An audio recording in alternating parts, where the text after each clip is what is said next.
You are going to hate me for this, but trust me, Gen Zs are toughest candidate for sales. उनको नहीं आ रहा है, उनसे नहीं हो पा रहा है, उनको समझ में नहीं आ रहा है कि सेल्स में एक्चुअली करना क्या होता है। वो सिर्फ और सिर्फ एक चीज जानते हैं कि उनको कुछ चीजें चाहिए। उनको लगता है कि वो सारी चीजें डिजर्व करते हैं। उनको लगता है कि सेल्स आसानी से हो जाना चाहिए। क्लाइंट उनके पास खुद आए और बोले कि मेरा आप पैसा ले लो और मुझे ये जो प्रोडक्ट है वो दे दो। ऐसा नहीं होता है। उनको लगता है कि उनके पास वो स्किल्स होने चाहिए। उनको लगता है कि उनके मैनेजर उनको सपोर्ट नहीं कर रहे हैं। उनको लगता है कि उनके जो भी प्रॉब्लम आ रही है वो मिनटों में सॉल्व हो जाना चाहिए। और ऐसा नहीं होता है सेल्स में। हम सबको पता है कि सेल्स कितना डिफिकल्ट होता है, कितना मुश्किल लगता है, कितना टाइम लगता है ह्यूमन साइकोलॉजी को समझने के लिए। उनको अगर हेल्प चाहिए होती है तो वो कभी भी डरते नहीं है और आके एकदम एग्रेसिवली आपसे बात करते हैं, जो नहीं काम करता है। हम सब यहाँ पे एक साथ मिलकर काम कर रहे होते हैं सेल्स में, बट उनको लगता है कि वो अकेले पूरी जंग को जीत सकते हैं। वो सिंगल कंट्रीब्यूटर बनना चाहते हैं। वो चाहते हैं कि इंडिविजुअली वो पूरी टीम को लीड कर ले, पर जब परफॉर्मेंस की बात आती है वो जीरो साबित हो जाते हैं, क्योंकि उनके पास वो सारी स्किल्स होते ही नहीं है जो जरूरत होती है। सबसे इंपॉर्टेंट बात जो मुझे लगता है कि जेन ज़ीज़ को सबसे अलग बनाती है और वियर्ड बनाती है कि उनके पास पेशेंस की कमी है, उनके अंदर ठहराव की कमी है। उनको ये समझ में नहीं आता कि कब रुकना होता है उन्हें, कब उनको अपनी चीजों पे काम करना होता है। आजकल के जो सोशल मीडिया पे वो दिन भर लगे रहते हैं, उनका टाइम टेबल एकदम खराब हो चुका है। रात के 4 बजे 6 बजे 7 बजे सुबह सो रहे होते हैं एंड उनको 10 बजे तक ऑफिस पहुंचना होता है, वो नहीं पहुंच पाते हैं। उनको समझ में नहीं आता कि अगर उनके अंदर स्किल्स की कमी है तो वो स्किल्स कैसे हासिल करें। इंस्टेड ऑफ वो स्किल हासिल करने के वो बाकियों से लड़ने लगते हैं। मुझे जहां तक लग रहा है कि जेन ज़ी सेल्स में इसलिए फेल हो पा रहे हैं क्योंकि उनको ये समझ में नहीं आ पा रहा है कि अगर सेल्स करना है तो करे कैसे। बहुत हार्ड वे से अगर आप उनको समझाने जाओगे, उनको ये बताने जाओगे कि देखो सेल्स ऐसे ही होता है, तो उनको समझ में नहीं आएगा। उनको लगेगा कि यार लाइफ में फन नहीं है, वर्क लाइफ बैलेंस नहीं है, ऐसे काम का क्या फायदा, ब्ला ब्ला ब्ला ब्ला ब्ला ब्ला। हमने देखा है कि सेल्स कैसे होता है, हम जानते हैं कि ह्यूमन साइकोलॉजी कैसे काम कर रहा होता है, स्पेशली सीएक्सओस के साथ। सीएक्सओ जिनको अच्छा लगता है यंग लोगों के साथ काम करने में, पर उनको ये भी समझ में आता है कि जो लोग यंग हैं, पैशनेट हैं, आउट ऑफ द बॉक्स हैं, वो थोड़े से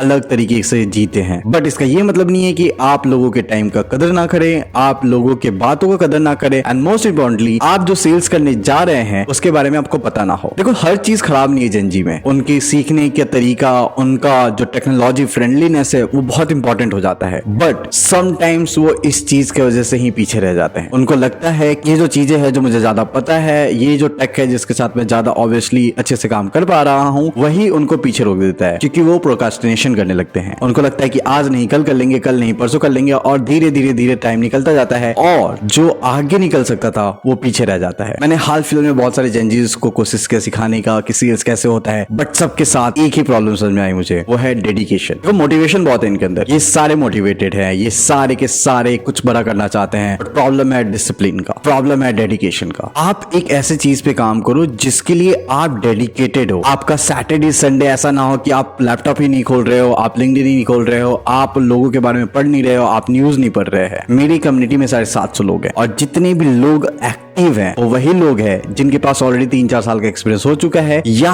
वो करियर में थोड़े से आगे बढ़ चुके हैं। जितने भी फ्रेशर्स है जेन ज़ीज़ आते हैं वो कम्युनिटी ज्वाइन करते हैं, वो सिर्फ एक मैसेज लिखते हैं कि I am looking for job और फिर गायब हो जाते हैं। उनको समझ में नहीं आता कि लोगों से बात कैसे करें, उनको ये समझ में नहीं आ रहा है कि नेटवर्किंग कैसे करें, उनको ये समझ में नहीं आ रहा है कि जो स्किल्स लोग शेयर कर रहे हैं, जो चीजें वो समझाना चाह रहे हैं, वो कैसे ऑब्जर्व करें। एंड एट द एंड वो सिर्फ और सिर्फ सेल्फ पिटीनेस पे आ जाते हैं, जो बहुत खराब होता जा रहा है। एक और प्रॉब्लम है कि आजकल की जो जनरेशन है, मतलब जेन ज़ी जो है, वो अपने मेंटल हेल्थ को लेके इतना ज्यादा कॉन्शियस हो चुका है कि उसको अगर आप थोड़ा सा जोर से बोल दें तो उनका मेंटल ब्रेकडाउन हो जाता है। देखो मैं मजाक नहीं उड़ा रहा हूँ मेंटल हेल्थ का, मैं बस ये कह रहा हूँ कि अगर कोई चीज हद से ज्यादा खराब हो जाती है फिर उसके ऊपर काम करना लोग बंद कर देते हैं। उनको ये समझ में नहीं आता है कि कैसे वो आपकी मदद करे। You have to help others to help you. अगर आपसे कुछ बात करने में कोई डर जाए, आपको कुछ बोलने में कोई डर जाए, तो फिर आपको बोल ही नहीं सकता ना। अगर बैम्बू का स्टिक इतना स्ट्रेट हो जाता है कि हल्के से मोड़ने पे वो टूट जाए तो वो किसी काम का नहीं रहता। वो लचीलापन आप में होना जरूरी होता है और सेल्स उसी तरीके से है। अगर आप सेल्स में कुछ आगे बढ़ना चाहते हैं, आप सीखना चाहते हैं, तो आपको थोड़ा सा लोगों को स्पेस देना पड़ेगा जहां पे लोग आपको आके समझा सके, आपको बता सके। प्रेशर सब में होता है, सेल्स सबसे हाई प्रेशर वाला जॉब है। अगर आपको लगता है कि आपका मेंटल हेल्थ उस लेवल पे नहीं है जहां पे आप प्रेशर ले सके, तो आपको सेल्स के लिए ऑप्ट भी नहीं करना चाहिए था, आपको सेल्स में आना ही नहीं चाहिए था। मंथ एंड पे जब प्रेशर एकदम हाई पे रहता है, आपको पता नहीं चल रहा होता कि घर कब जाना है, जहां पे आप कॉल्स पे कॉल किए जा रहे हैं, क्लाइंट्स को मेल कर रहे होते हैं, सिर्फ एक क्लाइंट चाहिए होता है जो आपके टारगेट को पूरा कर सके। उस सिचुएशन में अगर आप ये बोलते हैं कि oh I am not able to take it, ये मेंटल हेल्थ मेरा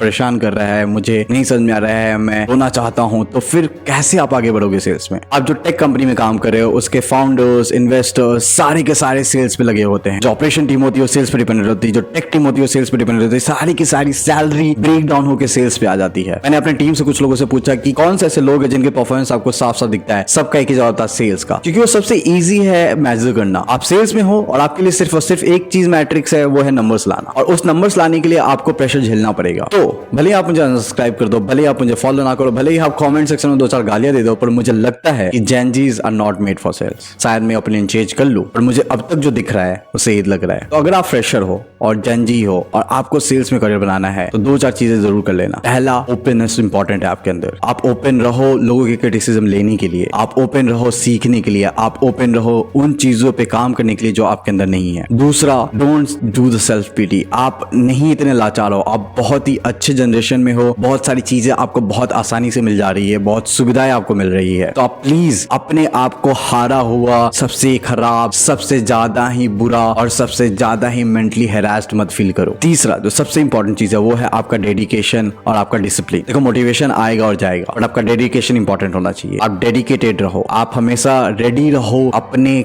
जॉब के लिए, अपने काम के लिए, अपने पैशन के लिए, चाहे वो सैटरडे हो, संडे हो, मंडे हो, ट्यूसडे हो, हर एक दिन आपका रेडी होना चाहिए अपने काम पे काम करने के लिए। और डिसिप्लिन इंपॉर्टेंट है मेरे दोस्त। अगर आप डिसिप्लिन नहीं रहोगे तो फिर कुछ नहीं हो सकता। अगर किसी क्लाइंट ने किसी टाइम पे बुलाया है तो उस टाइम पे जाना है, ऑफिस टाइम पे जाना है तो जाना है। अगर कोई आपको कुछ करने बोल रहा है रोज वो चीज, तो रोज वो चीज करनी है, वो सिर्फ 1 या 2 दिन नहीं होनी चाहिए। तो अगर आप जनजी हो और आप इस टाइम पे सेल्स ज्वाइन करना चाहते हो तो ये चीजें जरूर फॉलो करना। Take care, bye bye, see you in next video.